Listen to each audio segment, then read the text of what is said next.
Okay, so this is wild. In the middle of an actual murder trial, a retired detective got on the stand and said Diddy paid to have Tupac killed. Not tweeted, not blogged, said it under oath. Quick catch up if you're just now hearing about this. Keffe D, that's Dwayne Davis, he's the one actually on trial right now in Las Vegas for orchestrating Tupac's murder back in '96. This isn't some new case, it's been almost 30 years. But last week, around August 20th, a former LAPD detective named Darren Dupree got called to the stand, and what came out of his mouth is why everybody's talking about this again. According to Dupree, Keffe D told him years ago that Diddy offered $1 million to have both Tupac and Suge Knight killed. And it wasn't some vague story either. Dupree put an actual location on it, Greenblatt's Deli in LA. Sitting there, allegedly talking murder over deli food. There's something about that detail that makes it feel more real and more absurd at the same time.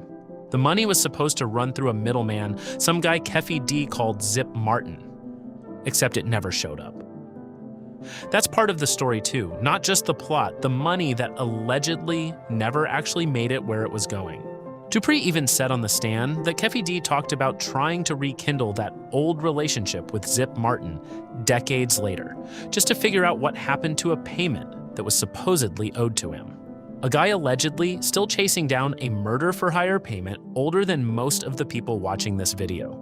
That's a wild sentence to type out, let alone say out loud in a courtroom. And it's not just Dupree's word from memory either. The court played actual recordings from 2008 of Keffe D talking to investigators back then. I thought he was gonna pull on my side. You know, that's my little nephew, I'm gonna look out for him, you know. And he pulled on his side. So you were fitting to blast if you had to, or you were just... Yeah, if we would have been on my side, I would have blasted. Okay. On tape, he described Diddy saying he would, quote, give us anything for those dudes' heads, unquote. That's not me paraphrasing for the video. That's what got played out loud in an actual courtroom. If you're new here and you're into these deep dives on stuff nobody else covers this carefully, hit subscribe. I go down rabbit holes like this a lot because here's the thing. This isn't new information. This theory's been floating around since at least 2011 when a different retired detective, Greg Kading, put it in his book Murder Rap. Keffe D himself has told versions of this story in interviews and in his own memoir for over a decade now. So what happened this week wasn't some accusation showing up out of nowhere. It's an old rumor finally getting said inside an actual courtroom under oath, which is a pretty different thing than a guy repeating a story on a podcast for shock value. And the backdrop for all of it is worth sitting with too. This whole theory only makes sense if you remember how ugly the East Coast-West Coast thing actually got in the mid-90s. Bad Boy and Death Row weren't just rival labels trading chart numbers. Diddy and Suge Knight had real public tension, the kind that showed up in interview digs and award show moments people still clip today. So when a story like this circulates, it's not coming out of nowhere emotionally. It's landing right on top of a rivalry everybody already remembers being genuinely dangerous, not just competitive. Diddy's camp came out swinging almost immediately. People close to him told outlets the claim is, in their words, bogus, and that Diddy had, quote, absolutely nothing to do with the Tupac murder, unquote. Didn't pull the trigger, didn't set it up. That's the position. And honestly, this isn't new for him either. He's been denying versions of this exact story for years, calling it ridiculous, calling it fiction. And here's the part that hits different than it would have 5 years ago. Diddy's not out here doing interviews from a mansion right now. He's serving a 50-month federal sentence, unrelated case, nothing to do with Tupac. So you've got a guy already sitting in a cell, already having had about the worst stretch of his public life. And now a decades-old murder theory gets dragged back into open court while he's got basically zero ability to control the narrative in real time.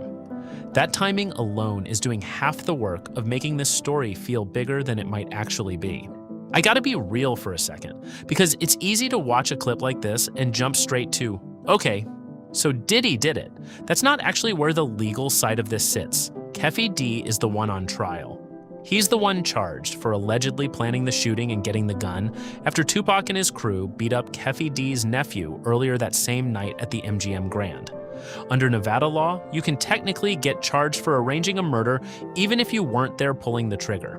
But legal folks who actually know this stuff have pointed out that convicting anyone off decades-old, secondhand statements from a guy with his own credibility problems is an extremely hard case to make without something else backing it up. Keffy D's own defense team has even argued that some of his wildest claims over the years, including this one, might have just been him talking big for attention. Here's where I'll just say what I actually think. I don't think this testimony alone puts handcuffs on Diddy. I really don't. A secondhand story from a guy who's told different versions of his own story for over a decade isn't exactly rock-solid ground to build a case on. But I also don't buy that this just disappears now that it's been said under oath, instead of on a podcast. Once something's sitting in a courtroom transcript, it doesn't go back to being just a rumor. People are going to keep pulling on this thread whether new charges ever come out of it or not, so I don't know. Nearly 30 years since Tupac got shot, and we're still finding new pieces of a story that never fully added up in the first place. Maybe a conviction for Keffy D actually opens the door to something more here. Some legal folks following the case have floated that exact idea that a guilty verdict could theoretically push investigators to take a second look at the old Diddy claims. Nothing official on that front yet, though. Right now, it's speculation stacked on top of testimony, stacked on top of a rumor that's been around since 2011. Maybe this is as far as it ever goes, and it's just one more chapter that never gets resolved. Either way, drop your take in the comments. Is this the first real crack in a 30-year-old cover story, or is it just an old rumor finally getting a courtroom to repeat it back? And if this kept you watching this long, might as well stick around for the next one.